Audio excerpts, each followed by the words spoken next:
I still remember when I was a little boy, I came here with my grandmother to the Kolar gold fields. ಇವತ್ತಿಗೂ ನನಗೆ ನೆನಪಿದೆ, ನಮ್ಮ ಅಜ್ಜಿ ಅವರಾದಂತ ಶ್ರೀಮತಿ ಇಂದಿರಾ ಗಾಂಧೀಜಿ ಅವರ ಜೊತೆ ಇದೇ ಕೋಲಾರದ ಚಿನ್ನದ ಗಣಿಗೆ ಬಂದು ಇಲ್ಲಿ ಓಡಾಡ್ದಂತದ್ದು ನನಗೆ ನೆನಪಿದೆ. And I remember going all the way down into the mine where it was very hot and meeting all the workers over there. ನನಗೆ ನೆನಪಿದೆ, ಗಣಿಯ ಸುರಂಗದ ಒಳಗಡೆ ಹೋಗಿ ಆ ಬಿಸಿಲಲ್ಲಿ ಅಲ್ಲಿರ್ತಕ್ಕಂಥ ಕಾರ್ಮಿಕರನ್ನ, ಅಲ್ಲಿ ಕೆಲಸ ಮಾಡ್ತಿರೋರ್ನ ನೋಡಿರ್ತಕ್ಕಂಥದ್ದು, ಮಾತಾಡಿರೋದು ನನಗೆ ನೆನಪಿದೆ. And I remember they had a gold brick over there that symbolized the wealth that Kolar gives to India. ಅಲ್ಲಿ ಕೆಳಗೋದಾಗ ಅಲ್ಲಿ ಚಿನ್ನದ ಒಂದು ಬಾರ್, ಒಂದು ಇಟ್ಕೆನ ನಾನು ನೋಡಿದೆ. ಆ ಇಟ್ಕೆ ನೋಡಿದಾಗ ನನಗೆ ಗೊತ್ತಾಯ್ತು ಕೋಲಾರದಲ್ಲಿರ್ತಕ್ಕಂಥ ಸಂಪನ್ಮೂಲ ಬೆಲೆ, ಆಸ್ತಿ ಆ ಕೋಲಾರದ ಗಣಿಯಲ್ಲಿದೆ ಅಂತ ಹೇಳಿ. You used to give it through gold and now you give it through hard work, agriculture. ಮೊದಲು ತಾವೆಲ್ಲರೂ ಚಿನ್ನನ ತೆಗೆದು ಪರಿಶ್ರಮ ಮಾಡ್ತಾ ಇದ್ರಿ. ಇವತ್ತು ನೀವು ಕಾರ್ಮಿಕರಾಗಿ, ರೈತರಾಗಿ ದುಡಿಮೆ ಮಾಡಿ ಗೌರವ ತರ್ತಾ ಇದ್ದೀರಾ. I learned a lot about politics from my grandmother. ನಾನು ರಾಜಕಾರಣದ ಬಗ್ಗೆ ಕಲ್ತಿರೋದು ಗುರುಗಳು ಯಾರಾದ್ರೂ ಇದ್ರೆ ಅದ್ ನಮ್ಮ ಅಜ್ಜಿ ಅವರಾದಂತ ಇಂದಿರಾ ಗಾಂಧೀಜಿ ಅವರಂತ ಹೇಳಿ ನಾನು ಹೆಮ್ಮೆಯಿಂದ ಹೇಳ್ತೀನಿ. And I did not even understand when I was small that she was teaching me many things about politics. ನಾನು ಸಣ್ಣ ಹುಡುಗನಾಗಿದ್ದಾಗ ನನಗೆ ಆ ಕ್ಷಣದಲ್ಲಿ ತಿಳುವಳಿಕೆ ಆಗಿಲ್ಲ. ನಮ್ಮ ಅಜ್ಜಿ ನುಡಿದಂತ ಪ್ರತಿಯೊಂದು ಪದ ಕೂಡ ನನಗೆ ರಾಜಕಾರಣಕ್ಕೆ ತಯಾರು ಮಾಡಿಕೊಡ್ತಾ ಇದ್ದಾರೆ ಅಂತ ಹೇಳಿ. Now many people, they think politics is very complicated.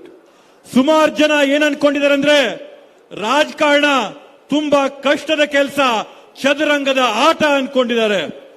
They think you have to make all sorts of calculations, you have to plan, you have to think about many different things. ಜನ ಏನ್ ಅನ್ಕೊಂಡಿದ್ದಾರೆ ಅಂದ್ರೆ ರಾಜಕಾರಣ ಮಾಡ್ಬೇಕಂತಂದ್ರೆ ಸಾಕಷ್ಟು ಲೆಕ್ಕಾಚಾರಗಳನ್ನ ಹಾಕ್ಬೇಕು, ಸಾಕಷ್ಟು ಪ್ಲಾನ್ಗಳನ್ನ ಹಾಕ್ಬೇಕು, ಬೇರೆ ಬೇರೆ ರೀತಿಯಲ್ಲಿ ಆಲೋಚನೆ ಮಾಡಬೇಕು ಅಂತದ್ದನ್ನು ಅನ್ಕೊಂಡಿದ್ದಾರೆ. But this was not Indira Gandhiji's way of doing politics. ಆದ್ರೆ ಇದು ನಮ್ಮ ಅಜ್ಜಿಯವರಾದಂತ ಇಂದಿರಾ ಗಾಂಧೀಜಿ ಅವರು ಈ ರೀತಿಯಾದಂತ ರಾಜಕಾರಣನ ಮಾಡಲಿಲ್ಲ. In all her lessons that she taught me, every single lesson, there was actually only one lesson. ಅವರು ನನಗೆ ಹೇಳಿಕೊಟ್ಟಂತ ಎಲ್ಲಾ ಪಾಠಗಳಲ್ಲಿ ಅವರು ನನಗೆ ಮಾತಾಡಿದಾಗ ಎಲ್ಲ ಕೂಡ ಪ್ರಮುಖವಾಗಿ ಒಂದು ಅಂಶನ ನನಗೆ ಹೇಳಿದ್ರು. And with that one lesson, you can understand everything you want to understand about politics. ಆ ಒಂದು ಪಾಠದಿಂದ, ಆ ಒಂದು ಮಾತಿಂದ ರಾಜಕಾರಣದ ಬಗ್ಗೆ ಪೂರ್ತಿ ನಾವು ಅರ್ಥ ಮಾಡ್ಕೋಬಹುದು. She said once to me, Rahul, the leader only has one job. ಅವರು ನನಗೆ ಒಂದ್ ಮಾತು ಹೇಳಿದ್ರು, ರಾಹುಲ್, ನಾಯಕನಂತಂದ್ರೆ ನಾಯಕನಿಗಿರ್ತಕ್ಕಂಥದ್ದು ಒಂದೇ ಕೆಲಸ, and one technique. ಮತ್ತೆ ಒಂದು ತರದ ಪದ್ಧತಿ. All the leader has to do is search carefully for unfairness. ಒಬ್ಬ ನಾಯಕ ಏನ್ ಮಾಡ್ಬೇಕಂದ್ರೆ ಹುಡುಕಿ ಸಮಾಜದಲ್ಲಿರ್ತಕ್ಕಂಥ ತಾರತಮ್ಯಗಳನ್ನ ಗುರುತಿಸಂತ ಲಕ್ಷಣ ನಾಯಕ. And where one sees unfairness, without any fear, without backing down, one must challenge that unfairness. ಒಬ್ಬ ನಾಯಕನಿಗೆ ಸಮಾಜದಲ್ಲಿ ತಾರತಮ್ಯ ಕಾಣಿಸಿದಾಗ ಹೆಜ್ಜೆ ಹಿಂದೆ ಹಿಡ್ದೆ, ಎದೆ ಗುಂದದೆ ಆ ಒಂದು ತಾರತಮ್ಯನ ನಿರ್ಮೂಲ ಮಾಡೋ ಕೆಲಸನ ನಾಯಕರು ಮಾಡಬೇಕಾಗ್ತದೆ. In every single lesson she ever taught me, this was the crux. ಅವರು ನನಗೆ ಹೇಳಿಕೊಟ್ಟಂತ ಹಲವಾರು ಪಾಠಗಳಲ್ಲಿ ಇದೇ ಅತ್ಯಂತ ಪ್ರಮುಖವಾದಂತ ಪಾಠ. If you challenge unfairness, you will get hurt, you will get abused, you will get attacked.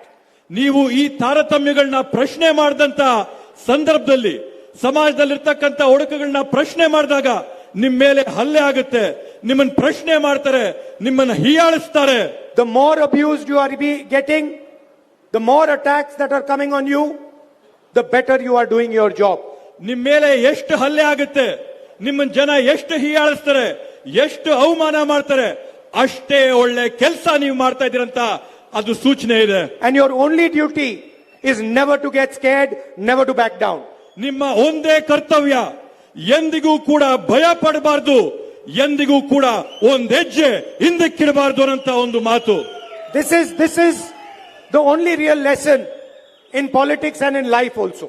ಇದು ರಾಜಕಾರಣದಲ್ಲಾಗಿರ್ಬೋದು, ಸರ್ವೇ ಸಾಮಾನ್ಯ ಬದುಕಿನಲ್ಲಾಗಿರ್ಬೋದು, ನಾವು ಪ್ರತಿದಿನ ಅಳವಡಿಸ್ಕೋಬೇಕಾದ